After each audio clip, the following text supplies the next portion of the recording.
Hello guys, welcome to GATE and ESC classes.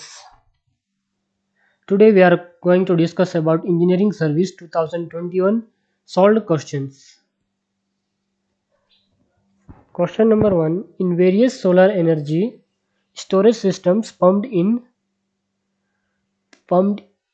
hydroelectric storage system falls under which one of the following categories? ये जो question है 2021 के अभी अभी अभी जो एग्ज़ाम हुआ है उसी में क्वेश्चन पूछा गया है 2021 में। सबसे पहले मैं पेन कलर चेंज करता हूँ।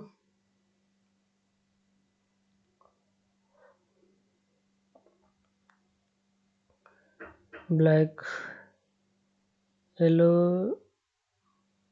This one okay. तो इसका आंसर क्या होगा अपन लोग यहाँ पे देखते हैं। सबसे पहले thermal energy, electrical energy, mechanical energy, electromagnetic energy storage दिया है। तो गाइस मैं अपने को आंसर क्या है अपने को पता करना है। तो सबसे पहले अपने को इसको बताता हूँ। इसका जो हाइड्रो इलेक्ट्रिक स्टोरेज सिस्टम है उसमें energy can be stored in various forms and the storage methods are classified on the basis of the form in which it is storage. इसमें से सिंपल से पता चल ही जा रहा है कि अपने को कि इसमें जो आंसर आएगा मैकेनिकल एनर्जी स्टोरेज आएगा, क्योंकि इसमें हाइड्रो इलेक्ट्रिक स्टोरेज सिस्टम में बहुत बहुत ही ज़्यादा मतलब सोलर सोलर एनर्जी के लिए यूज़ होता है। तो इसका जो आंसर है mechanical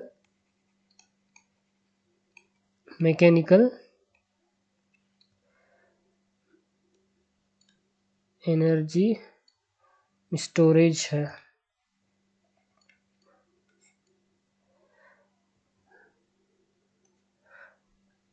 question number 2.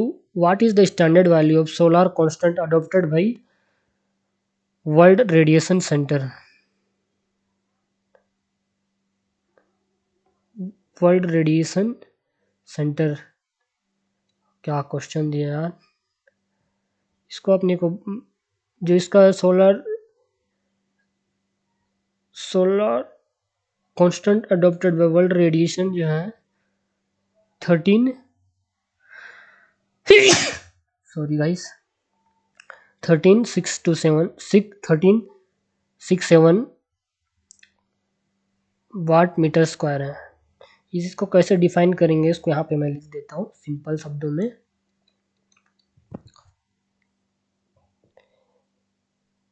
The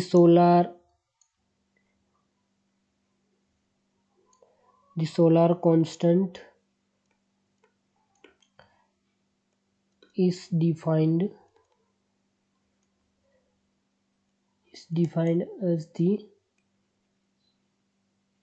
the energy received from the sun per unit time on a unit area of surface perpendicular to the direction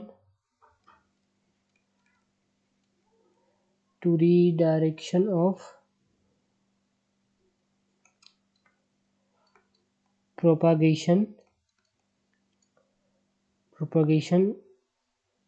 of the radiation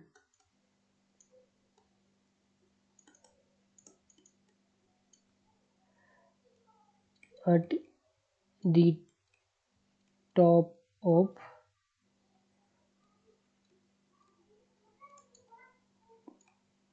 atmosphere and at the Earth's mean distance from the sun। ये जो क्या बोल रहा है इसमें, solar constant adopted by World Radiation जो है, इसमें इसको मैं डिफिनेशन यहाँ पे लिख दिया हूँ। Solar constant is defined as the energy received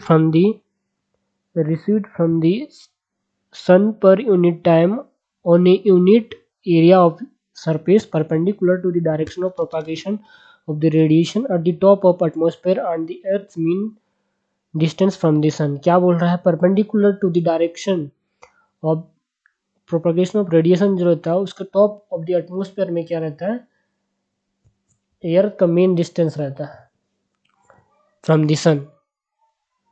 तो गाइस इसका जो आंसर है डी, फर्स्ट वाले का आंसर सी था, सेकंड वाले का डी आंसर है, और थर्ड वाले का बहुत ही सिंपल क्वेश्चन है। What is the tip ratio of sunny Savonius wind turbine rotor.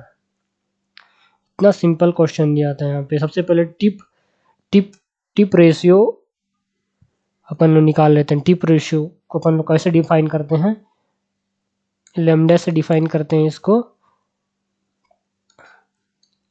Speed of the rotor, speed of the rotor blade, speed of the rotor blade upon speed of incoming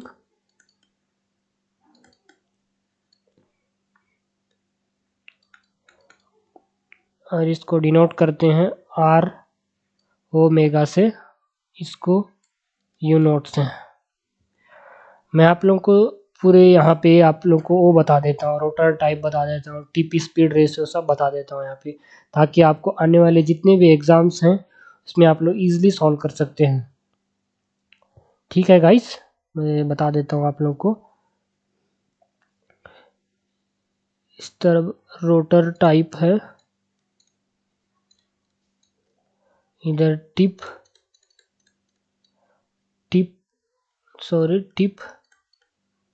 speed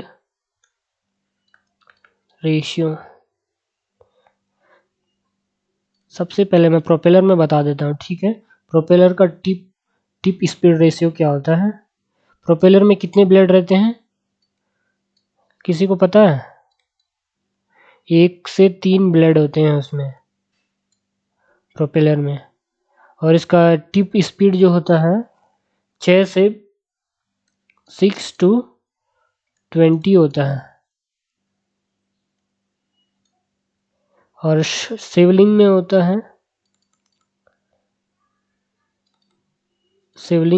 है, इसको ऐसे कर देता हूँ। सेवलिंग में होता है 4, सेवलिंग का जो टिप रेशियो होता है 4 होता है। और 3 चॉक मल्टी ब्लेड, चॉक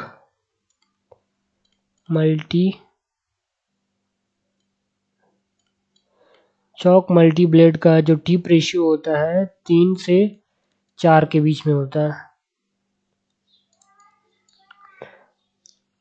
और अमेरिकन मल्टी ब्लेड,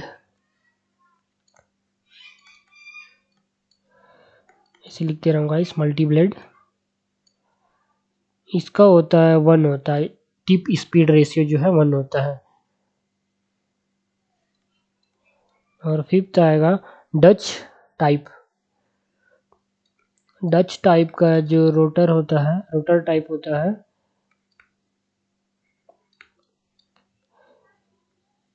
यू है। डच टाइप का जो टिप रेशियो होता है 2 to 3 होता है। और सवोनियस विंड टरबाइन का होता है 1। ये वाला आपने को पूछा है। कि इसका टिप रेशियो क्या होता है बोल के।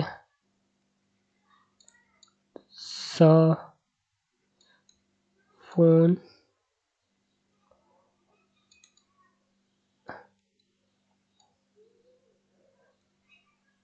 सामोनियस, इसका जो टिप रेशियो होता है 1। तो अपने को देखो क्वेश्चन में अपने को दिया था यहाँ पे, ठीक है गाइस, अपने को कि यहाँ पे सामोनियस विंड टरबाइन का टिप स्पीड रेशियो क्या था। तो अपने को आंसर आएगा 1 आएगा। कभी भी अपने को टिप स्पीड रेशियो मतलब पूछ देगा what is tip speed ratio, तो lambda is equal to speed of the rotor blade upon speed of incoming air आएगा। ठीक है गाइस, आपको और एक तो बता देता हूँ टिप रेशियो, इसको भी याद रखे रहना ताकि नेक्स्ट एग्जाम में कभी भी पूछ सकता है। डेरियस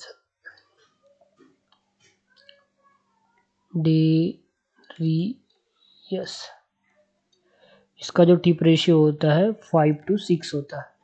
ठीक है गाइस, मैंने जितने भी यहाँ पे लिखे हैं टिप स्पीड रेशियो, ये नेक्स्ट आने वाले एग्जाम में कभी ये PSU हो गया गेट वेट में भी पूछ सकता है गाइस, तो इसको सब लोग नोट कर लेंगे। अपन लोग नेक्स्ट क्वेश्चन की और आगे बढ़ते हैं। What is the solidity of American multiblade wind turbine. थोड़ी देर पहले अपन लोगों ने पढ़ा था American multiblade turbine, American multiblade का जो टिप स्पीड रेशियो होता है 1 होता है। तो अपन लोग इसमें अभी अपने को पूछा what is the solidity of American multiblade wind turbine. देखो गाइस, एक ही टॉपिक से दो क्वेश्चंस आए हैं गाइस, तो ये जो टॉपिक है बहुत इंपॉर्टेंट टॉपिक है गाइस, तो इसको आप लोग ध्यान में रखते हुए इसकी तैयारी करिए। जो अमेरिकन, देखो सबसे पहले यहाँ पे भी रोटर टाइप लिखना पड़ेगा, इसमें सॉलिडिटी पूछ रहा है, ठीक है गाइस। इससे पहले अपने को पूछा था टिप स्पीड रेशियो पूछा था, और इसमें अपने को पूछ रहा है सॉलिडिटी पूछ रहा है। सबसे पहले सॉलिडिटी क्या होता है यहाँ पे मैं डिफाइन कर देता हूँ ताकि आपको कभी मतलब दिक्कत ना हो। यहाँ लिख देता हूँ सॉलिडिटी क्या होता है। Solidity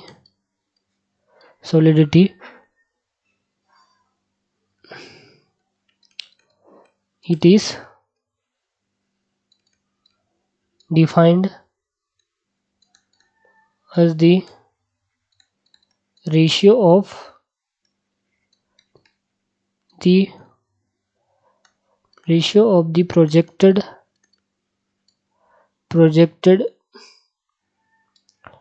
area of the rotor, वो है guys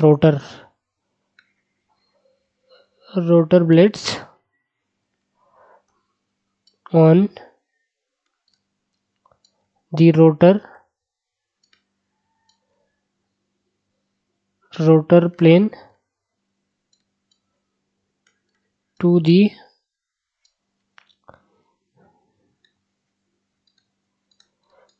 swept areas of the rotor। Solidity यहाँ पे लिख दिया हूँ गाइस, क्या होता है ये जो होता है projected area upon the area of the rotor blades on the rotor plane to the swept areas of the rotor. Solidity का मतलब, तो अपने को यहाँ पे फिर से अपने को पूछा है अपने को विंड टरबाइन रोटर पूछा है, American multi blade wind turbine rotor पूछा है। तो अपने को यहाँ पे फिर से अपन लोग लिख लेंगे रोटर टाइप और सॉलिडिटी।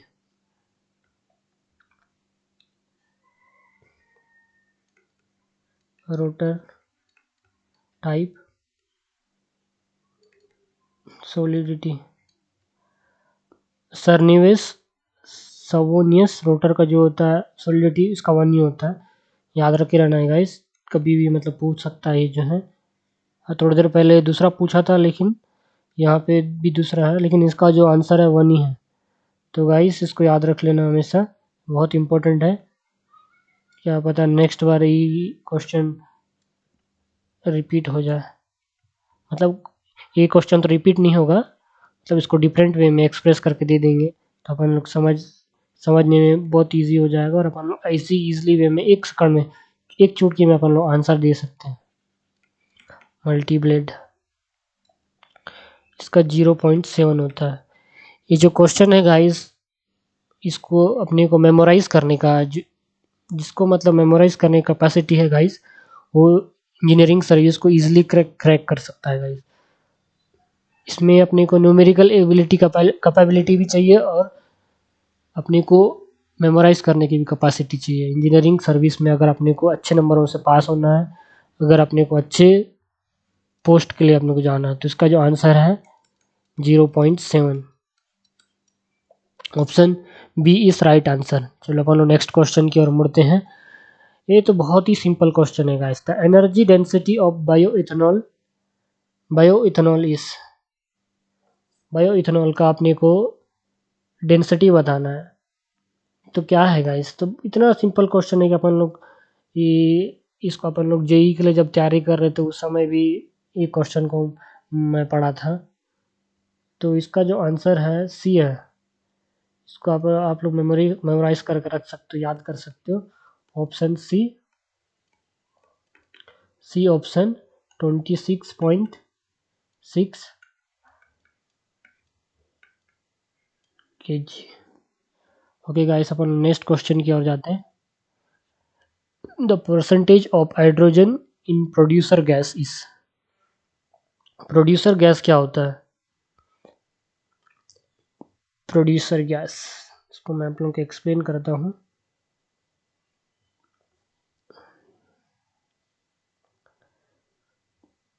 आंसर जो है सी है, लेकिन अपने को पता है तो इसको अपन लोग आप लोगों को मैं समझाता हूँ। Typical gas composition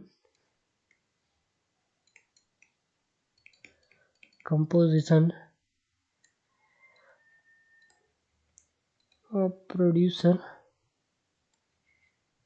gas is 19%। ठीक, 19%। Typical gas composition of producer gas 19% है। ठीक है, तो अपने को इसको रिमूव करना है कुछ कुछ परसेंट को। ठीक है गाइस, 19% CO कार्बन डाइऑक्साइड है। ठीक, तो अपने को 18% हाइड्रोजन है और 1% जो है वो मीथेन है, CH4।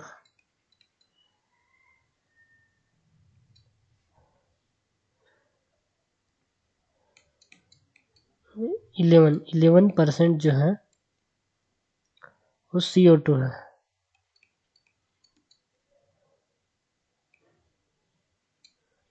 And the rest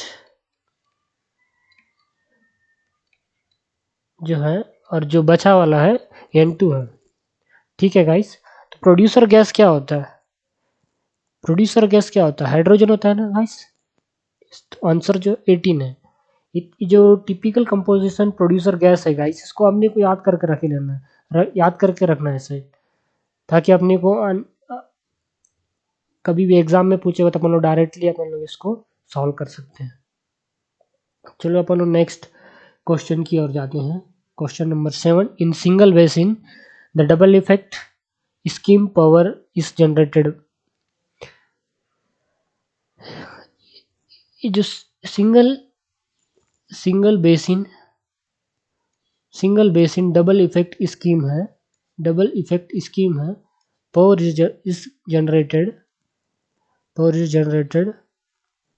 on both flood and ebb आएगा। ठीक गाइस, ये आएगा।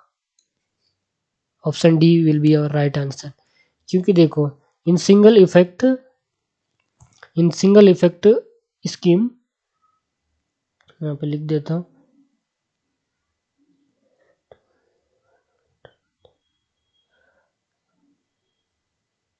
On both flood and ebb, इसमें दो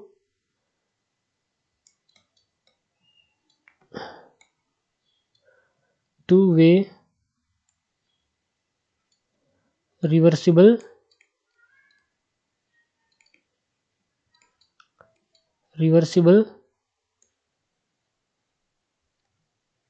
hydraulic turbines used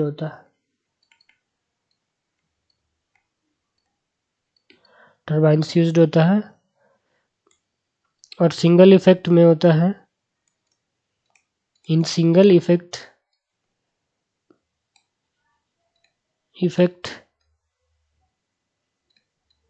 scheme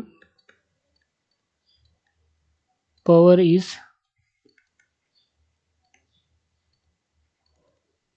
generated, power जो है जनरेट करता है आइदर ड्यूरिंग फिलिंग और emptying द बेसिन, इसमें यूज होता है गाइस। तो ऑप्शन डी जो है एकदम परफेक्ट आंसर है, on both flood and ebb. The operating temperature of alkaline fuel cell is इतना सिंपल क्वेश्चन गाइस। जो operating temperature of alkaline fuel cell है उसका जो होता है 90 डिग्री सेल्सियस होता है। 90 डिग्री, ऑप्शन डी बी। आप लोगों को मैं बता देता हूँ कि क्या क्या सेल टाइप होते हैं, ऑपरेटिंग टेम्परेचर होते हैं। ऑपरेटिंग टेम्परेचर सेल टाइप जो होते हैं, क्या क्या सेल टाइप जो है, मतलब क्वेश्चंस मतलब आने की उम्मीद, जैसे कि अल्कालाइन फ्यूल सेल पूछा है तो फिर मतलब और बहुत सारे ऐसे क्वेश्चंस होंगे जो कि गेट में भी आ सकते हैं या फिर ईएससी में फिर से मतलब आ सकते हैं। उसको मैं डिटेल में बता देता हूँ कि क्या क्या ऑपरेटिंग टेम्परेचर्स होते हैं।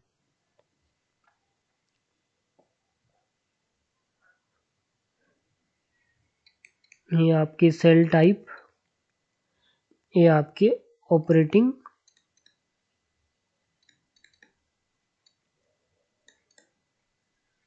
टेम्परेचर।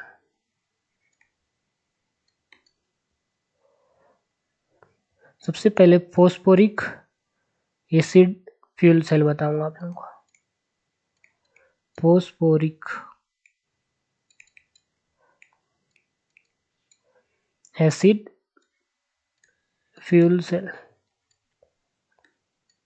इसका जो टेम्परेचर होता है 150 टू 200 डिग्री सेल्सियस होता है।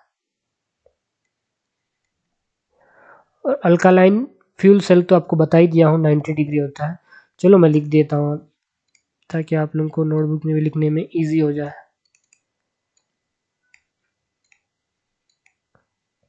Alkaline fuel cell 90 degree Celsius.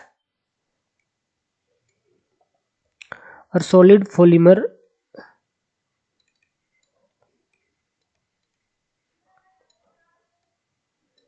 Fuel cell जो होता है 40 से 40 टू 60 डिग्री सेल्सियस होता है।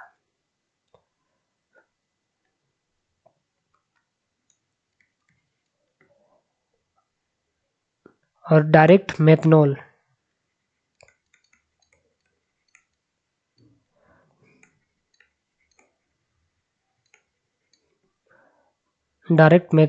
फ्यूल सेल, इसका होता है operating temperature 50 to 120 degree Celsius. Fifth number molten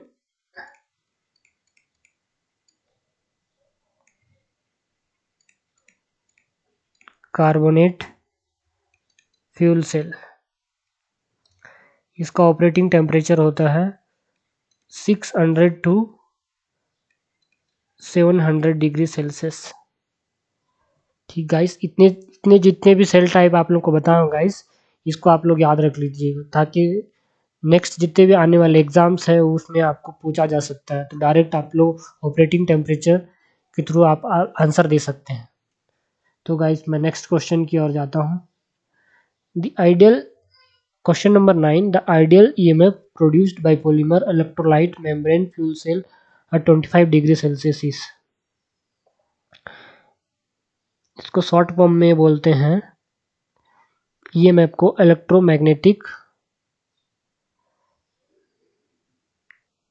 electrolyte membrane fuel cell बोलते हैं। Sorry guys for my mistake. यहाँ पे मैं आप लोगों को आंसर लिख देता हूँ। सॉल्यूशन,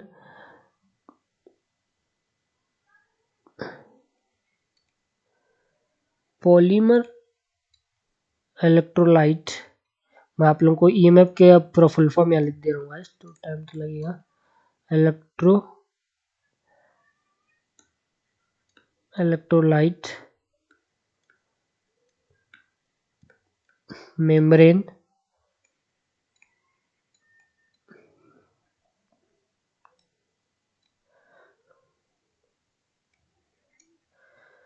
फ्यूल सेल, इसको आप लोग ये भी बोल सकते हैं शॉर्ट फॉर्म में PEMFC। ठीक गाइस, और इसको आप लोग ये भी बोल सकते हैं सॉलिड फ्यूल सेल,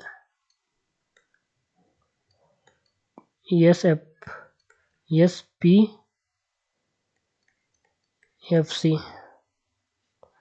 ये जो ऑपरेट होता है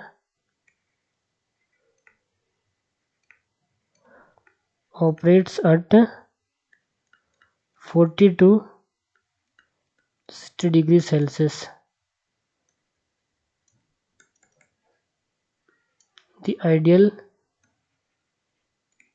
ईएमएफ प्रोड्यूस करता है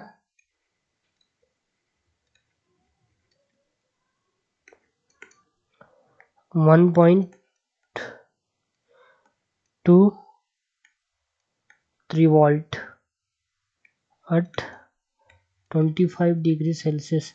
जो आइडियल ईएमएफ जो है प्रोड्यूस करता है 1.2 वॉट एट 25 डिग्री सेल्सियस। इतने कम टेम्परेचर में डिग्री सेल्सियस में आइडियल ईएमएफ जो है 1.23 वोल्ट निकालता है। तो ऑप्शन सी जो है अपना राइट आंसर है। ठीक guys, option C is our right answer. इधर भी लिख देता हूँ गाइस, आप लोगों को कहीं डाउट ना हो जाए। C 1.23 volt, it's our right answer. और क्वेश्चन नंबर 10 की ओर बढ़ेंगे हम लोग। क्वेश्चन नंबर 10 में पूछ रहा है which one of the following fuel cell has the highest efficiency. इसमें मतलब सिंपल सा पूछ रहा है गाइस, इसका हाईएस्ट इफिशिएंसी पूछ रहा है गाइस, तो अपने को बताना है। चलो अपन लोग को मैं बताता हूँ आप लोगों को PAFC का।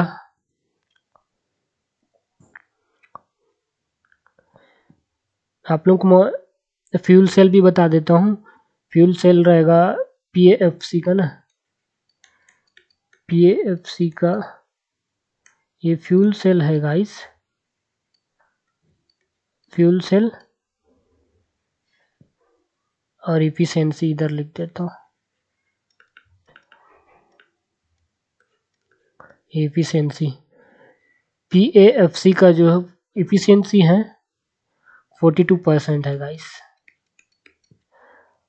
इसको 1 दे देते हैं, 2 दे देते हैं। MCFC का होता है 50% इफिशिएंसी। और थर्ड का जो होता है, थर्ड PEMFC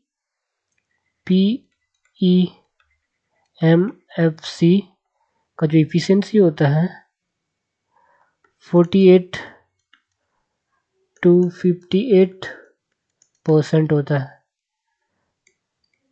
फोर्थ AFC का जो इफिशिएंसी होता है 64% होता है। अपने को क्या पूछ रहा है, which is the highest efficiency, तो क्या होगा AFC। AFC is the highest efficiency. AFC। Option D, option D is right. AFC,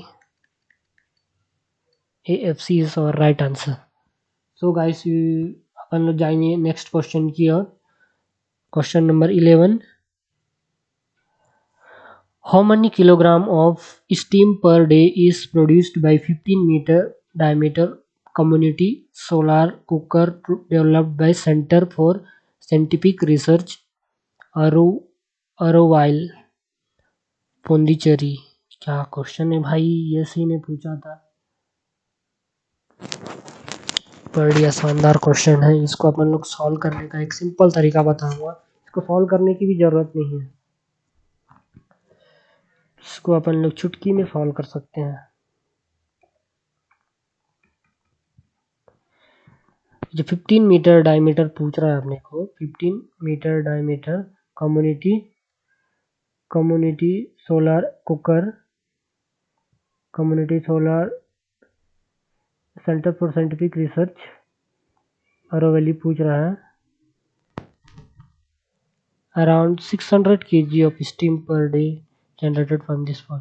अच्छा, अपने को पूछ रहा है कि अपने को how many kilogram per day जो है पुंडीचेरी में जो स्टीम पावर प्लांट है जो भी है, वहाँ से कितना मतलब स्टीम निकलता है। तो around 600 kg of steam per day could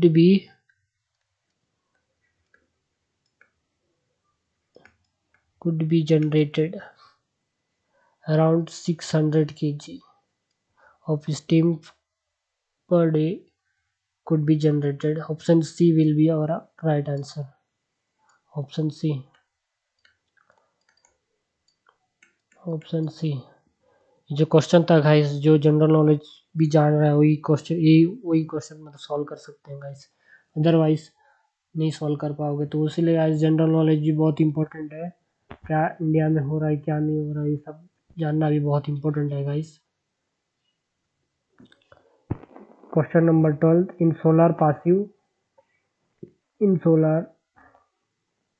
in solar passive space heating system, the south facing thick wall is called। अपने को थिक वॉल फाइंड आउट करना है। थिक वॉल क्या होता है? South facing thick wall is called. क्या होता है? आप लोगों को मैं यहाँ पे बात लिख के देता हूँ। जो साउथ फेसिंग थिक वॉल इन ए सोलर पैसिव हीटिंग सिस्टम है, उसको बोलते हैं कॉल्ड एज ट्रोम्बी वॉल। ट्रोम्बी वॉल। ये जो क्वेश्चन है गाइस, मेमोराइज करने वाला क्वेश्चन है।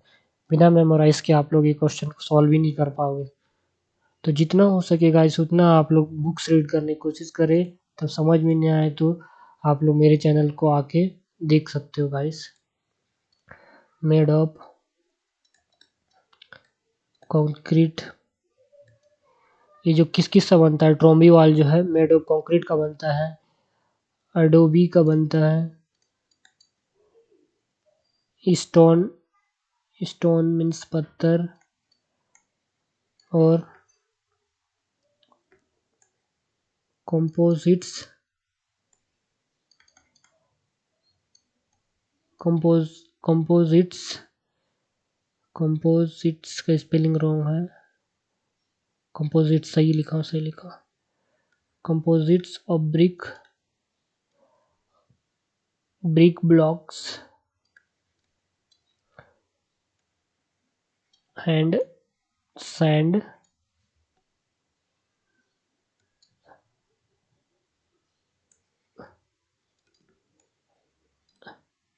designed for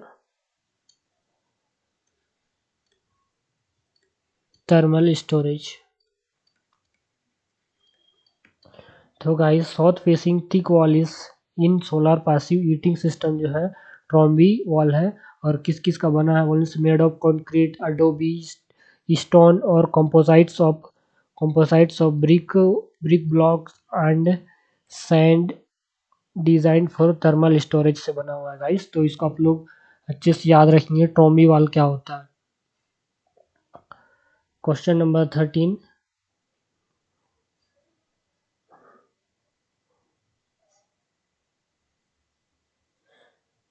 all power plants use superheated steam due to which the following advantages? Superheating is the point number 1. Superheating is mostly done from waste heat of a boiler without additional cost of fuel.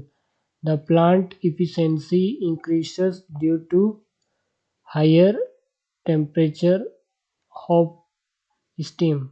There is less corrosion and erosion of equipment due to absence of moisture in the steam. Select the correct answer using the code given. अपने को पूछ रहा है guys कि select the correct answer using the given code. तो अपने को इसमें से कौन सा जो ऑप्शन दिया है वो रॉन्ग है, गलत है या क्या है, अपने को बताना है गाइस। तो सिंपल है गाइस, तो अपने को इसको समझते हैं। Superheating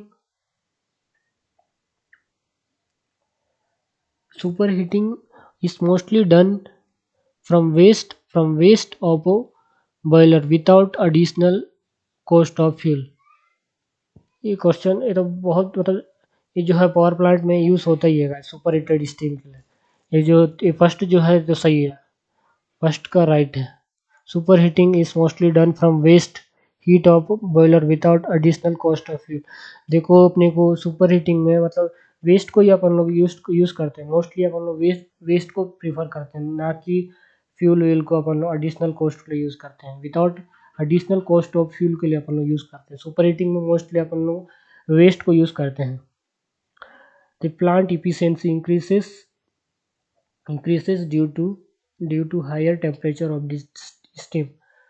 द प्लांट का जो इफिशियंसी बढ़ता है increases due to higher temperature of steam. हाँ, प्लांट का इफिशियंसी बढ़ेगा ही ना जब टेम्परेचर भी बढ़ेगा, तो टेम्परेचर भी बढ़ेगा। तो ये भी सही है, ये भी एकदम सही है आंसर। सेकंड भी सही है। There is less corrosion and erosion of equipment due to absence of moisture in the steam. ये तो बहुत ही वाकई में पूरा ही करेक्ट है यार, जो थर्ड वाला है। जबकि ये देखो वहाँ पे अगर कोई मॉइस्चर ही नहीं रहेगा, मतलब अगर मॉइस्चर के थ्रू जंग कैसे लगता है, मॉइस्चर के थ्रू जंग लगता है ना। अगर मॉइस्चर ही नहीं है तो कैसे जंग लगेगा, यहाँ पे बोल रहा है ना डायरेक्टली। अगर ड्यू टू अब्सेंस, अगर अब्सेंस में अगर कोरोजन है तो फिर डायरेक्टली है कि कोरोजन होने की कोई चांस ही नहीं है पावर प्लांट में। तो ऑप्शन डी जो है बिल्कुल राइट आंसर है, option D. Option D is right answer.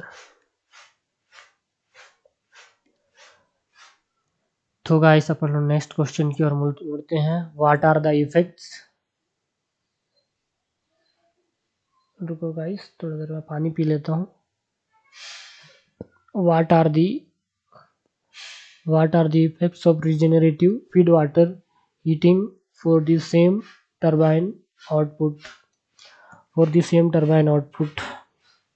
इसमें भी अपने को बताना है, ये भी सेम कोड गिवन क्वेश्चन है। Correct answer using the code given below. Code के थ्रू अपने को आंसर करना है, ठीक गाइस। तो अपन लोग सबसे पहले इसको रीड करते हैं। It significantly increases the cycle efficiency and reduces the heat rate. अपने को इफेक्ट पूछ रहा है ना, इससे पहले अपन क्वेश्चन समझते हैं.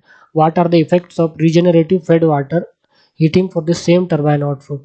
अपने को इफेक्ट बताना है रीजनरेटिव फेड वाटर की. ठीक, फेड वाटर में क्या होता है, अपने को हीटिंग में क्या होता है, तो उसको बताना है अपने को, इसके इफेक्ट्स बताना है अपने को. ठीक है, तो it significantly increases the cycle efficiency and reduces the heat rate and reduces the heat rate.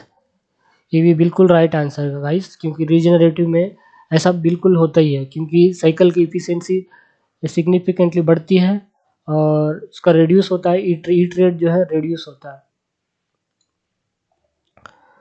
और it increases the steam flow rate. It increases the steam flow rate, ये भी गाइस होता है रीजनरेटिव फेड वाटर में, इसका effect देखने के लिए मिलता है अपने को. It increases the steam flow rate भी होता है.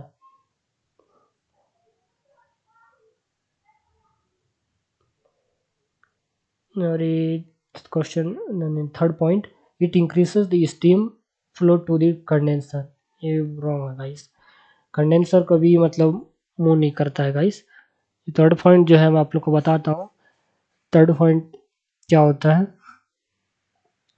Steam flow rate in condenser is reduce होता है गाइस, इंक्रीसेस का जगह रिड्यूस होता है, इंक्रीसेस रिप्लेस करके रिड्यूसेस, रिड्यूस करता है गाइस, ताकि इंक्रीज होगा. अगर reduces the flow to the condenser रहता है तो गाइस, तो ये जो आंसर है थर्ड का जो पॉइंट है बिल्कुल राइट हो जाता है. ठीक है गाइस, अपन लोग और नेक्स्ट पॉइंट की ओर जाते हैं. If there is no change of boiler output the turbine output drops. ये भी गाइस बहुत सही है, क्योंकि क्या होता है, जब बॉयलर की साइज जो है फिक्स रहती है तो सेम अमाउंट में उसका स्टीम प्रोड्यूस होता है, तो उसके कारण वहाँ पे ब्लीडिंग होता है. Less amount of steam available at the turbine at each stage leads to decrease in turbine output drops. ठीक गाइस, ये भी एकदम सही है, क्योंकि there is no change of boiler output, उसमें कोई बॉयलर आउटपुट में चेंज देखने को नहीं मिलता है अपने को. तो ऑप्शन क्या रहेगा, फर्स्ट ऑप्शन सही है, सेकंड ऑप्शन सही है, फर्स्ट ऑप्शन सही है, सेकंड ऑप्शन सही है, थर्ड ऑप्शन गलत है, फोर्थ ऑप्शन भी सही है. तो अपन लोग किसके ओर जाएंगे, कोड 1 2 3, ये नहीं हो सकता, ये भी नहीं हो सकता, ऑप्शन बी हो सकता है, ऑप्शन डी नहीं हो सकता, ऑप्शन ऑप्शन बी जो है राइट आंसर है.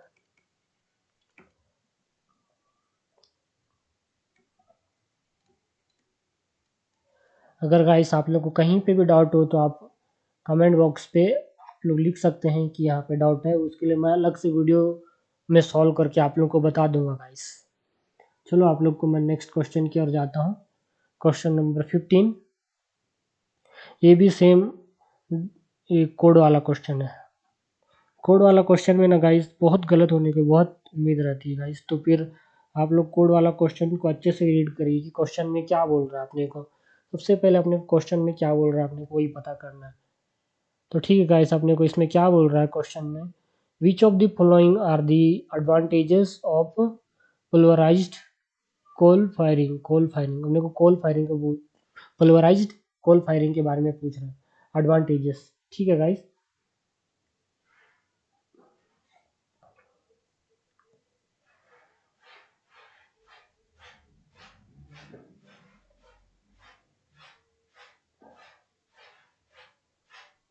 हायर बॉयलर इफिशिएंसी, हाँ तो एडवांटेजेस में है गाइस, क्योंकि पोलराइज्ड कोल जो होता है तो उसमें उसके एडवांटेजेस में आता है गाइस.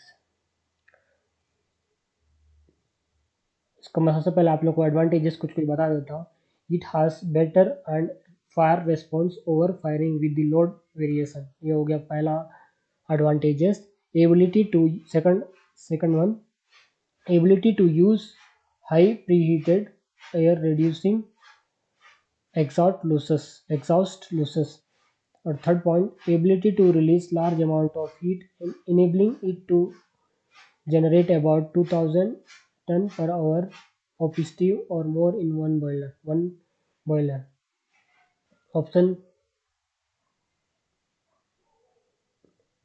फर्स्ट का जो है राइट है, क्योंकि उसमें देखने के लिए अपने को मिलता ही है, क्योंकि उसका कूल फायरिंग जो होता है उसका जो बॉयलर एफिशिएंसी जो रहता है मतलब हाई रहता है, हाई हायर बॉयलर एफिशिएंसी अपने को देखने को मिलता ही है, अपने को एडवांटेजेस ही आएगा। और सेकंड का जो है fast response for no load ranges, भाई से तो बिल्कुल है, बिल्कुल गलत है। इसका जो रिस्पांस है अपने को लो देखने को मिलता है, अपने को ये गलत है। और ऑप्शन सी पे मतलब पॉइंट 3 पे जाते, ability to use low preheated air reducing internal losses, ability to use low preheated air reducing internal losses, ये भी करेक्ट है गाइस, क्योंकि ये अपने को देखने को मिलता है पल्वराइज्ड कूल फायरिंग में।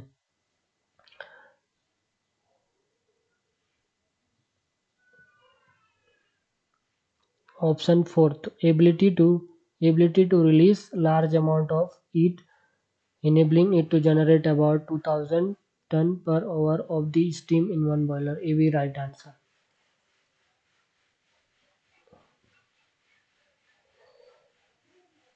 Sorry guys, ability to use low preheated air reducing internal losses नहीं होगा, हाई होगा, हाई रिड्यूसिंग की जगह इंक्रीसिंग होगा, इंक्रीसिंग इंटरनल लॉसेस होगा, तो ये रॉन्ग है। जो आंसर है अपना फर्स्ट वाला ऑप्शन सही है और लास्ट ऑप्शन सही है, 1 और 4 सिर्फ बस सही है, तो ऑप्शन सी जो है इसका राइट आंसर होगा। Option C is right answer.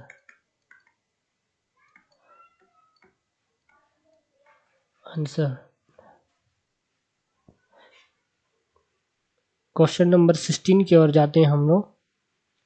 बहुत ही सिंपल न्यूमेरिकल पूछा है यहाँ पे अपने को fuel cell consist of 92% of carbon, 7% of hydrogen and remaining residual matter by mass, working from first principle the higher calorific value of the fuel is, अपने को दिया है यहाँ पे गिवन लिख लेते हैं गाइस।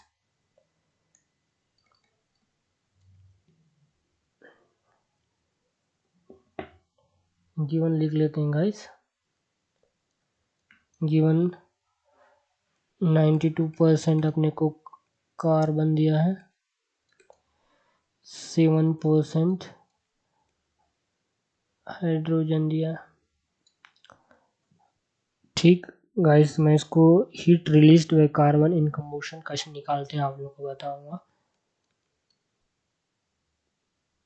सी के जी इंटू, इसको तो आपको याद करना पड़ेगा, 4007, ये जो है इसको याद करना पड़ेगा, अपॉन 12। अपने पास सी के जी दिया हुआ है 0.92 into 40700 upon 12 equal to 31203.64 kilo joule per KG.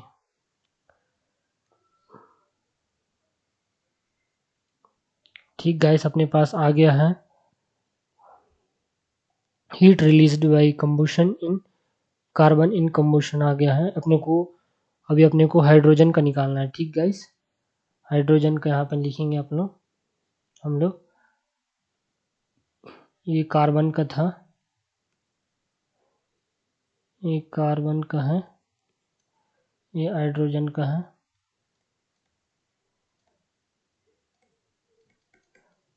Hydrogen का है 14,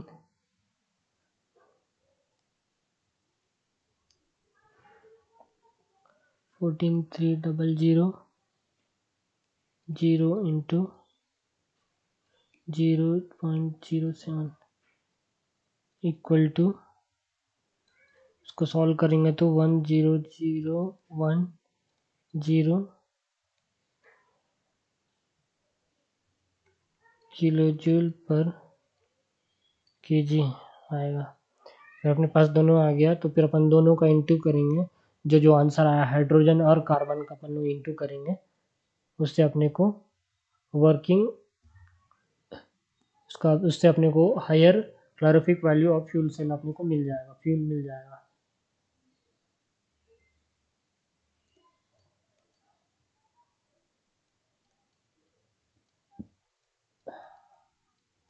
क्लोरिफिक वैल्यू यहाँ पे आएगा अपने को। पहले का आंसर कितना आता, 31203.64 इंटू 10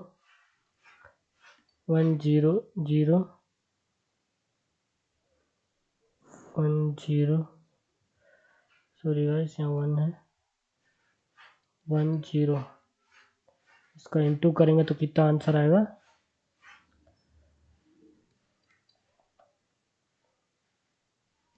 41213.64 पॉइंट है किलो जूल पर केजी। इसको अपन लोग पॉइंट को हटा के 41176 लिख सकते हैं। और अपने पास जो आंसर है, ये जो आंसर है इसको ले लेंगे हम लोग। इसके आजू बाजू मिलता है अपने को 4123, तो उसके ले लेंगे। ऑप्शन बी जो है अपना राइट आंसर है, option B. Okay guys, next question की ओर जाते हैं। Question number 17। In order to burn a fuel completely, which of the following basic conditions must be fulfilled? Supply enough air for complete combustion of fuel, secure low turbulence for through mixing of fuel and air, maintain a furnace temperature high enough to ignite the incoming fuel air mixture, provide a furnace volume air large enough to allow time for combustion to be completed. Select the correct answer using the code given below. Guys, engineering service में आपको code वाला questions बहुत देखने को मिलेंगे guys, क्योंकि इस साल जो है मैक्सिमम क्वेश्चंस कोड वाले क्वेश्चन आए हैं गाइस। तो आप लोग कोड वाले क्वेश्चन को जितना हो सके आप लोग बेसिक्स पढ़ेंगे तो गाइस आप लोग इजीली आप लोग क्रैक कर सकते हैं इंजीनियरिंग सर्विस एग्जाम को। ये प्रीलिम्स का क्वेश्चन है, जो जितने भी क्वेश्चन कर रहे हैं हम लोग गाइस। आप लोगों को मैं इंजीनियरिंग सर्विस के मेंस के क्वेश्चंस भी आप लोग को मैं सॉल्व करवाने की कोशिश करूँगा। तो आप लोगों को इफिशिएंसी निकालना है अपने को।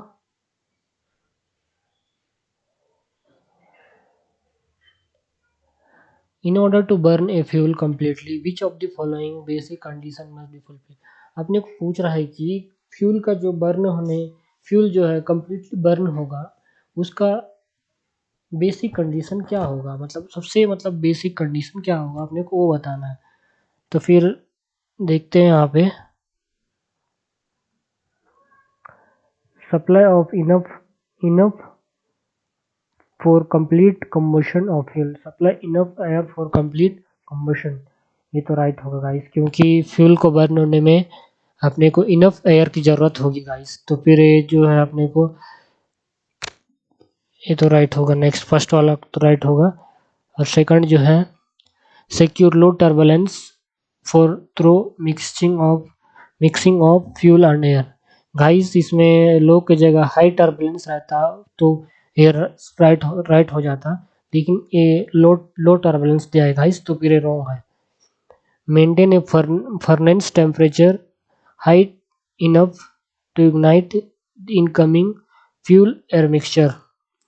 गाइस, सेकंड का थर्ड पॉइंट जो है बिल्कुल राइट है, क्योंकि जो फ्यूल एयर मिक्सचर इग्नाइट अच्छे से होगा तभी जो है मेंटेन रहेगा, उसके थ्रू जो है फ्यूल जो है अच्छे से बर्न होगा। फ्यूल और एयर के थ्रू जो मिक्सचर ओके इग्नाइट होता है ना गाइस, उससे अच्छा होता है जो फ्यूल सेल जो है।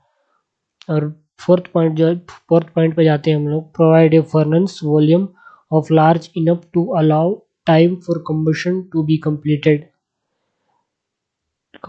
to be completed. Provide a furnace volume large enough to allow time for combustion to be completed. हाँ गाइस, क्योंकि ना अपने को large allowed time for combustion, कभी अपने को मतलब एक एक बार मतलब कम्बशन लेने के लिए अपने को एक एक बार बड़ा बड़ा मतलब क्या है, अपने को फर्नेस लेना पड़ता है गाइस। तो उससे क्या अपने को साइकिल जो है कंप्लीट होता है गाइस। ठीक है गाइस, तो ऑप्शन वन देखा जाए तो ऑप्शन ऑप्शन नहीं गाइस, पॉइंट वन देखा जाए तो 1 पॉइंट सही है, फर्स्ट पॉइंट सही है, सेकंड पॉइंट सही है और फोर्थ पॉइंट सही है गाइस। तो क्या आंसर होगा? Option C will be our right answer. Option C, option C is option C is the right answer.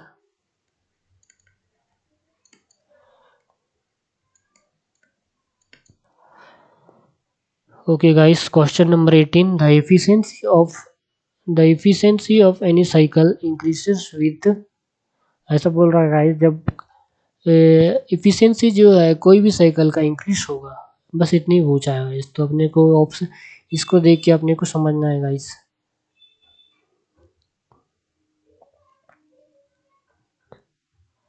Any cycle increases with the decreases of maximum pressure, the decreases of maximum pressure and the constant of exhaust pressure. ये तो wrong होगा guys, क्योंकि maximum pressure and the constant of exhaust pressure तो हो ही नहीं सकता guys. The decrease of maximum pressure and the decrease of exhaust pressure, ये भी नहीं हो सकता guys. The increase of maximum pressure and the decrease of exhaust pressure, हाँ ये हो सकता है गाइस, क्योंकि जब मैक्सिमम प्रेशर इंक्रीज होगा तो अपना जो एग्जॉस्ट प्रेशर जो है वो डिक्रीज हो जाएगा गाइस, ये जो हो सकता है। Option D, the increase of maximum pressure and the constant of exhaust pressure जो है ये भी रॉन्ग होगा गाइस। तो अपना ऑप्शन सी जो है राइट आंसर है गाइस। कहाँ गया? Option C is right answer. Option C is right answer.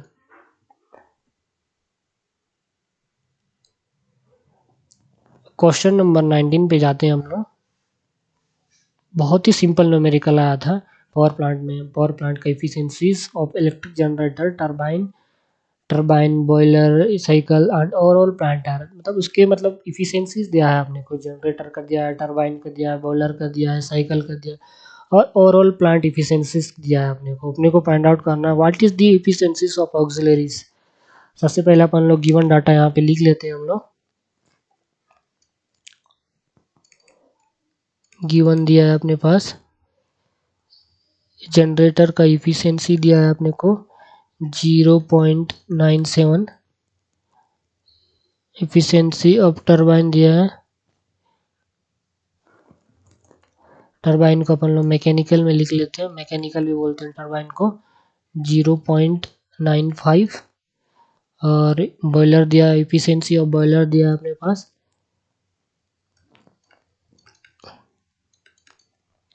0.92 दिया है और इफिशियंसी और साइकिल दिया है अपने को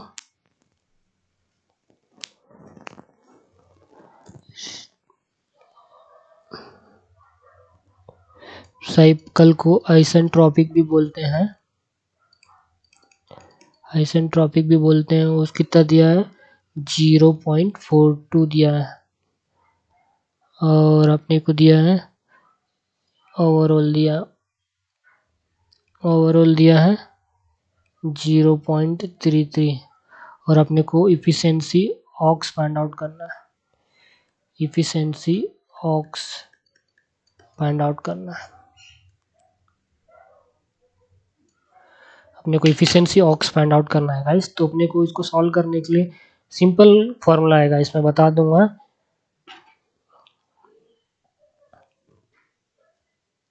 सबसे पहले अपन लोग इसको लिख लेते हैं,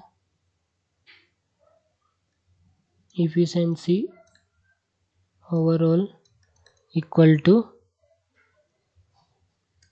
efficiency generator, efficiency mechanical, efficiency boiler और इफिशिएंसी साइकिल को आइसेंट्रोपिक में लिखे हैं, और इनटू इफिशिएंसी ऑक्स। ठीक गाइस, अपने को इफिशिएंसी ऑक्स फाइंड आउट करना है, तो अपन लोग इफिशिएंसी ऑक्स को इधर लिख लेते हैं और इक्वल टू ऐसे कर देते हैं, फिर उसके बाद अपॉन में भेज देते हैं। तो अपन लोग इधर आएगा इफिशिएंसी ओवरऑल अपॉन जितना बचा हुआ है इसको इधर लिख लेंगे, efficiency generator, efficiency turbine, efficiency boiler, efficiency cycle isentropic में लिए हैं। अपन लोग यहाँ पे वैल्यू डाल देंगे, इफिशिएंसी ओवरऑल है अपने पास 0.33 है इफिशिएंसी ओवरऑल, और इफिशिएंसी जनरेटर कितना है अपने पास 0.97 है, और इफिशिएंसी मैकेनिकल है अपने पास 0.95, और इफिशिएंसी बॉयलर है 0.92, और इफिशिएंसी आइसेंट्रोपिक है 0.42। तो इसको सॉल्व करेंगे तो अपने पास आंसर आएगा 92% आएगा, अप्रोक्स में आएगा 92.68% आएगा इसका आंसर। तो गाइस ये बहुत ही सिंपल क्वेश्चन था गाइस, इसको अपन लोग अगर इसका अप्रोच जानते तो ऐसे सॉल्व कर सकते हैं गाइस। यहाँ पे लिख दिया, ऑप्शन बी विल बी और right answer, and option D on and on and on. Question number 20 जो है, consider the following statements for analysis of steam cycles. Steam का साइकिल्स अपने को लिखना है। सॉरी गाइस, इसमें मैं वो डाटा लिखना भूल गया था, ये भी कोड वाला क्वेश्चन है, मैं कोड यहाँ पे लिख देता हूँ पहले। Codes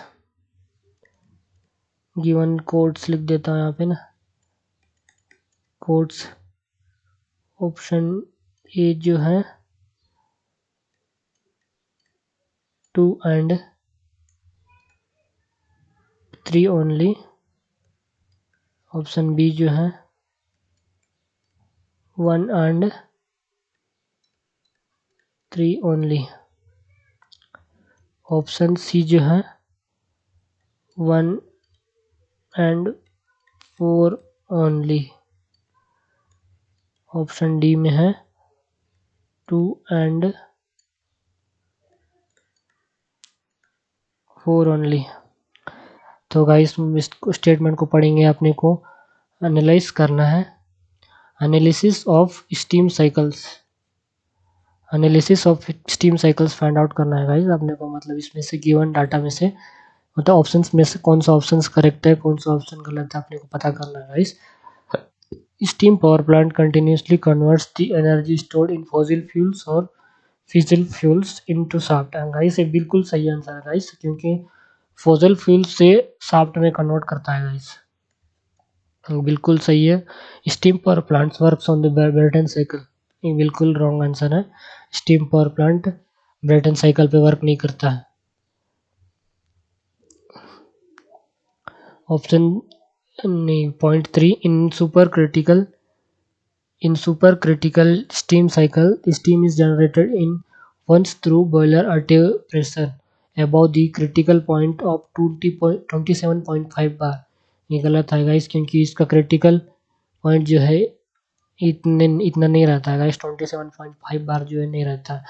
D aerator is used for the purpose of deaerating the feed water. Guys steam power plant में ये यूज होता है गाइस, और स्टीम साइकिल्स में ये जो है वर्क करता है।